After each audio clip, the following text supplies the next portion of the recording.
émission Moseka Malewa moderne mbote na bino. Lelo na komemela bino recette ya quiche ya soso batia mayebo. Donc quiche wana eza recette moko mindele andingaka mingi kosala quiche na baton ya hiver, mais biso pe tosepelaka nango kaka yango wana nalingaki kolimbolela bino lolenge nasalaka quiche na ngai ya soso na mayebo. Donc pona kolamba quiche wana tokosengela na litungulu, noix de muscade ya poudre, okokozwa pe ya mbuma, c'est encore mieux, oniki yango. Mayebo babengaka champignon de Paris, okati yango mike mike. Pâte feuilletée, vous en a besoin de pâte feuilletée, ça juste liboso ya mayebo wana. Okoki osala pâte feuilletée na yo pe yo moko, mais oyo tozwaki ya commerce mpona kogagner temps. Moi miliki muke, ndenge bozomona wana eza à peu près 400 ml boye. Wana blanc de poulet, okoko sango pe na cuisse de poulet au désossé, olongoli ba poso ekozala kutu kitoko. Farine de blé, tozana besoin ka mwa ndambu muke. Na épices oyo ezaka mélange moko neti ya ba 7 épices boye, eza ya ba marocain comme on a Ras El Hanout. Bokoki kozwa ngo un peu partout na ba magasin ya ba marocain pe na ba supermarché na rayon saveur du monde. Wana tozana besoin mungwa na poivre blanc, nazwaki poivre du moulin pona nikango nga moko. Voilà ba ingrédients na biso yango oyo. Na bosanaki pe na image ezomona na tete osengela na mafuta huile nyonso kosepela nango. Tokomi sikoyo prêt ya kolamba déjà soso na biso oyo ekokota na kati ya quiche. Topreparaki déjà nzungu na biso na mwa mafuta muke na kati ya peu près 3 ou 4 lutu boye ya mafuta eleka penza mingi te. Voilà, mafuta esi ekomi moto toya kokitisa ba blanc de poulet wana totiaki yango mwa poivre mwa mungwa ata mwa persil, mais kolekisa pe assaisonnement te ndenge mindele baloba trop d'assaisonnement tue l'assaisonnement. Donc biloko mosusu eza nécessaire te koya kobakisa trop parce que ba mélange à saveur tango ya okuta na susu na saveur ya Ras El Hanout ye moko Ras El Hanout aza déjà na 7 épices na kati ekoya kosala eloko moko penza ya malamu te. Donc wana soso na biso tozobalola yango. Entre temps soso ezobaluka nga nazo profiter mpona kopesa mbote na bamembre ya groupe le BABA de la cuisine rdcienne. Napesi ngo bambote na kosepela mingi botia bapouce moko vers le haut so bosepeli na recette oyo, boya na bacommentaire koloba recette nini bokoki kosepela na sala. Mais mingi nalingaka boyelanga demande ya recette oyo mutu moko na nasali yango te na YouTube ou bien vous comprenez te vidéo yango na YouTube parce qu'il faut qu'on reconnaisse un peu travail à baninga na kati ya YouTube awa tozana makusa ya bana Congo asalaka ba recette kitoko, tozana la cuisine de Tantine Marla, tozana la Grasse Cuisine, tozana Nicole Loboko bazali ebele awa musu na mona la perle noire. Donc bandeko ebele bazali o bazana ba talent, donc bo fuyaka avant ya kosenga na commentaire mama lambela biso telle recette. C'est bien sûr la mtuna ko kopesa bino version na ngai, mais ce que on a urgence ya kolamba eza mabete kende kotala o ezo salima ekosunga yo makasi et puis eko encourager pe bandeko mususu toza biso nyonso bana RDC il faut to sunganaka yango nde nalingaki kosoulever. Voilà, vous moni soso ezo continuer kobela. Donc sikoyo ndenge soso wana ezobela esengeli te koma ba couleur moko ya foncé makasi. Il faut etikala mwa bapembe mo boye bandi kodore ebela malembe eza makambo koza apprécier te. Recette nyonso surtout elingaka te kosango na ndenge ya vite fait. Awa ozobelisa soso na yo na kimia donc na kobela malembe. Vidéo oyo peut-être ekoki ko réveiller curiosité na bino esalemaki na salle de fête moko eza situé na village moko kombo nango Marc ba côté ya Anguien. Donc mokolo wana tozaki en déplacement pour aller en moderne eza équipe ba traiteur ba client wana ba commandaki 4 quiches nde na profitaki na sala 2 quiches na journée wana devant la caméra na salaka oya makayabu na oyo. donc peut-être pour na cuisine ango bozomituna eza wapi eza salle moko. D'ailleurs en passant salle ango eza très bien adapté mende bato ba fête ba butu makasi aussi mbate. Voilà donc ba soso ezobela na kati ya huile wana. Wana bozomona ndenge cuisson ezokende kitoko. Voilà tokende kolongola siko soso na biso tolongoli yango nanu. Donc tozolongola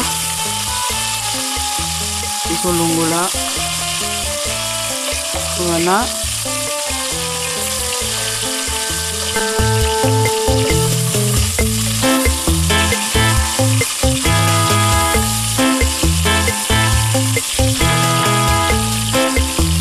Tolongoli penza soso nyonso po tobongisa toya kotia mayebo na biso. Voilà bozomona mayebo mais mayebo yango bokeba eza te eza na mai ebele. Il faut kozala na habitude soko sukoli mayebo opangusi yango na papier absorbant oyo tobengaka esutu. Opangusi yango penza ekoki kozala te déjà eye na mai nango ebele wana. En tout cas mpona recette oyo ozo faire cuire sikoyo mayebo na yo kaka na mafuta oyo osalelaki nini oyo poulet. Awa bomoni na bakisi matungulu euti kokota wana ezobalola. Matungulu okati mwa mike pota kaka na quiche boya mo kwa okuta biso na morceau moko monene ya bitungulu ekoki kobebisa makambo. Voilà tozobelisa yango malembe ezobimisa mwa mai nango yango wana. Il faut pas dès le départ ezala bamai ebele wana ekorendre goût wana ya soki recette oyo koma à queue nde balobaka na français. Donc sikoyo tozobelisa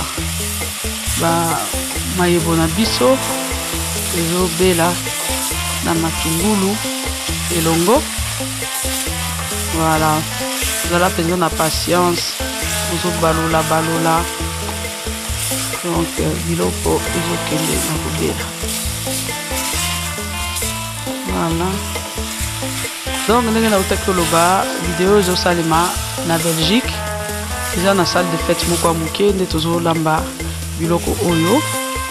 Eza ba archive na ngai nalambaki yango na 2016 mais lelo nde epesameli ngai occasion ya kotia mongongo na ngai likolo ya video oyo.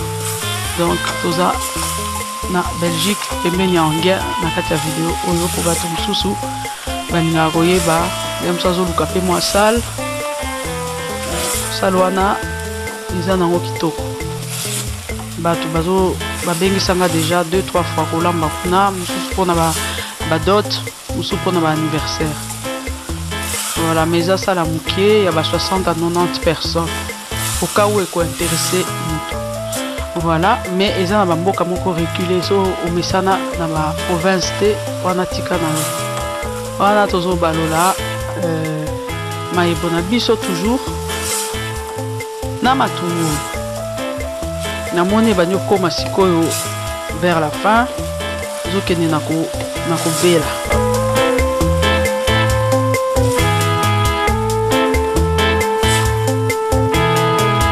Voilà tozobelisa kitoko. Napesi mpe mbote na bamembre ya groupe les 1000 facettes de la cuisine congolaise et africaine, bamembre ya groupe les cordons bleus congolais. Donc napesi mpe mama Veka ya makusa ya bana Congo mbote makasi parce que ayelaka nga mpe baide ya bien topartageaka yango.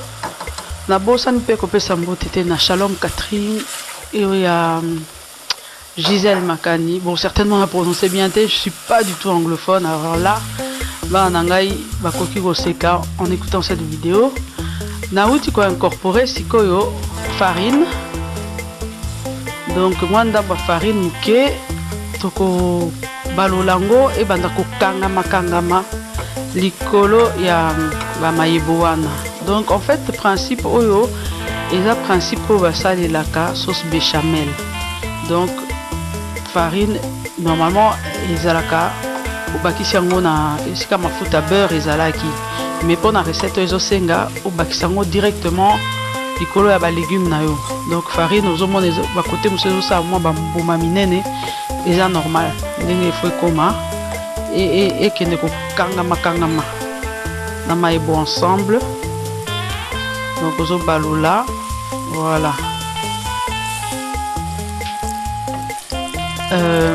Ekotikala to ya ko incorporer miliki na biso.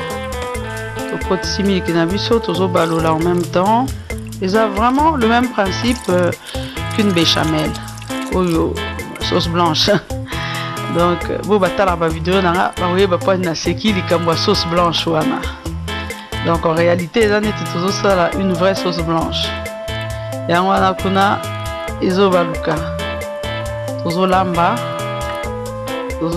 Donc il faut sikoyo obalola balola ti tango komona ke préparation oyo ebandi ko s'épaissir. Les autres moi kilo. Les autres comme voilà. Na ibte saison mona na vidéo. Malé mais ebanda ko kangama.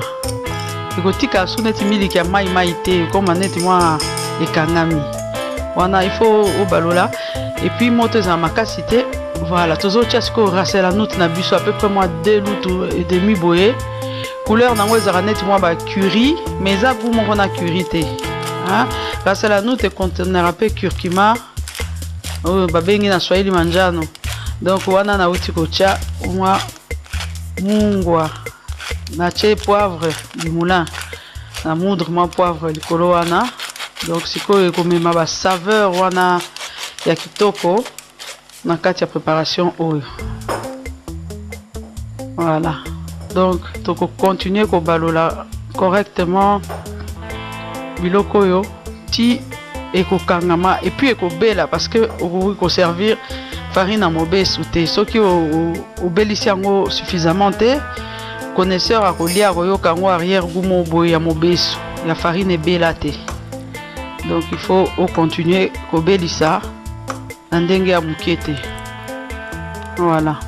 Donc biso wana tozo continuer ko balola zwa patience na yo donc mais bon eza te que eza pe recette moko te ça qu'à 2 heures hein, donc dans le bakaka patience dans le sens que il faut pas non plus trop peu de cuisson et bela et changer texture au moins on a pensa que miliki eza lisusu hein, liquide bongo te.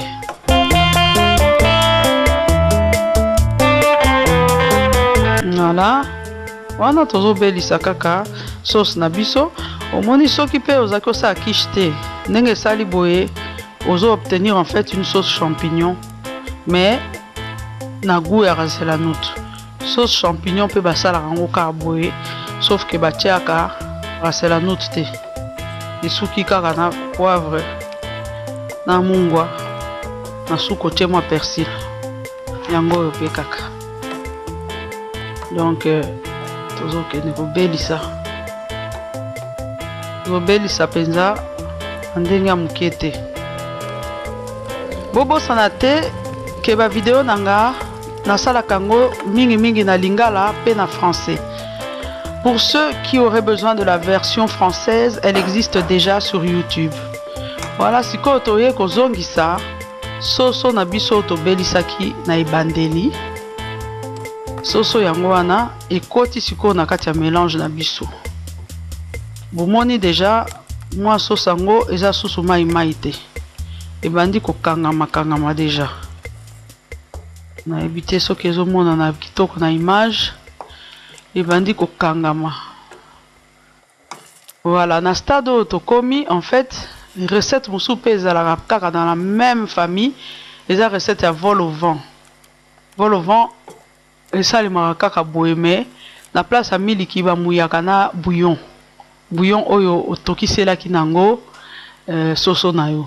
Nazopesa bino mwa ba indice nde mosusu ozomituna bavol au vent wana tomonaka boye ezaka nini yango oyo mpenza mais différence kaka enfin mundele koloko apesaka kombo mpona eloko nyonso. Donc soki otie yango mélange ya miliki ekomi kombo mosusu, opesi yango mélange batie bouillon ekomi kombo mosusu. Donc ndenge wana mais à la base eza kaka lisolo moko. Donc tozobalola tozo linga penza cuisson nango ekoma na ndenge esengeli ezala. Okoki koya na ba commentaire ko senga ngai recette ya quiche nini okoki kolinga to komemela ngai idée quiche nini tokoki kosala à part quiche ya makabo na salaki eke ezala na saveur moko ekosepelisa bana mboka oyo bakongolais so balie bakose retrouver. Après à partir ba idée na bino nakoki kosala ba test soki epesi eloko ya malamu nakoki kozonga awa na video moko oyo ekosunga bato nyonso. Voilà. Avantage à recette lokola ya quiche eza ke quiche eliamaka aussi bien malili ke moto. Donc yango wana eloko mpenza tosepela na recette oyo. Donc awa sikoyo bomoni topreparaki déjà moule na biso. Bomoni mpe mwa liki moko déjà eza wana pembeni na pâte feuilletée. Bolanda na bokebi basuite ya baopération oyo ekolanda sika sikoyo. Donc quiche wana ekolambama na kati ya four. Wana bomoni liki na biso ekozala nécessaire. Donc liki moko. Comme pe okoki kosala na yo sans liki, hein? Donc eza likambo kaka ya moto na moto parce que quiche oyo ekoti quand même moi sauce épaisse. Peut-être soko oza na moi libakuno a bien ekokangama bien liki mingi eyaka na rôle ya ko kangisa ba ingrédients ensemble. Omoni ntango ozokata quiche na yo lokola tarte epanzana te. Voilà, donc omoni na kati ya liki wana na bakise pe moi persil, hein? Persil na kata ekataki sikoyo na ko kotisa ngo nyonso na mélange oyo toutaki ko balola wana. Donc ndenge na yebisi bino na but que tango ekobela obandi kokata quiche na yo ekoma te soso se retrouver na est, hein? Milk se retrouver na ouest. Donc liant oyo totie wana ezali liki. Toza siko na pâte feuilletée na biso ezaka mingi na papier nango ensemble kobwaka papier te, il faut fungola wana bokebi papier wana eza ya ko protéger moule na yo, il faut otia ngo na se ya moule. Donc okofungola ngo ozo landa na papier ezala wana kaka. Donc kosala erreur te ya ko longola papier wana ekosala mwa problème na sima. Ozokende na ko déposer pâte feuilletée na biso na moule. Oko utiliser ata moule à cake, c'est le même moule pour na kosala ba quiche. Voilà. Tozo fungola pâte na biso. Voilà. Donc lokola boyebi ba pâte feuilletée wana avant o tiango na four o kamata mwa fourchette moko o toboli mwa ba trou moko wana ndenge ezalaka. Voilà, pâte feuilletée na biso to déposer o kokata pe ba contour. Wana tozo kende ko piquer na kati ya pâte wana. Voilà.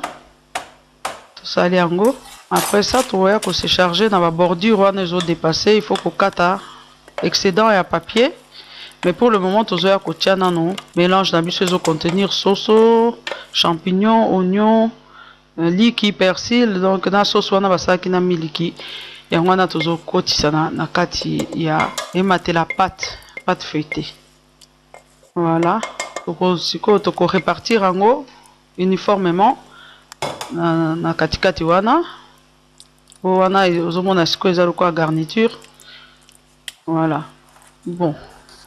Tozo tiango, tozo mélanger, tozo déposer pâte partout, ko tasser yango malamu. Ezala pesa bien équilibré. Toko gumba ba bordure, soko oza pe spécialiste ya ba design, okosala yango ebima lokola soki pe ba torsade. Soki pe ebima so inde nini ba modèle akosala ezaka ebele. Awa pâte na biso penza ezaki pâte moko ya qualité moko azaki pete mingi. Mais pâte eza nango bien.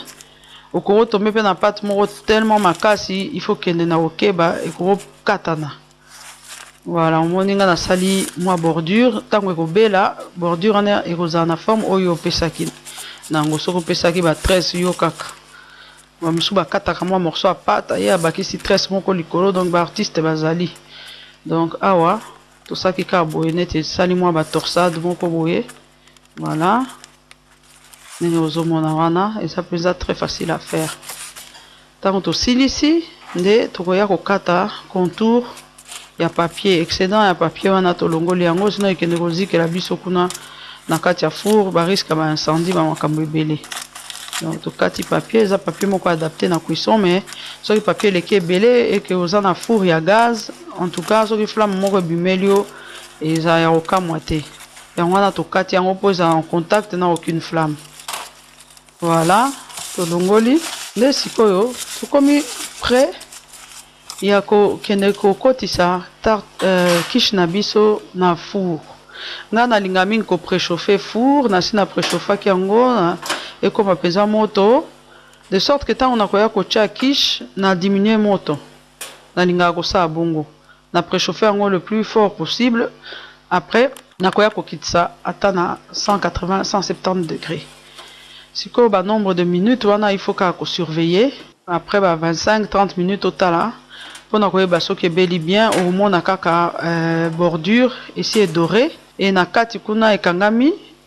Okoki pe tester yango na cure-dent mais c'est pas nécessaire parce que ba éléments au tchaki na kati ce sont pas des éléments crus. Donc voilà, même soki ekoki paraître bino assez foncé image mutelakisi bongo mais cette quiche a été dégustée ezaki pe kitoko makasi na kati. Voilà, pona lelo tosuki wana kolo pambola bino na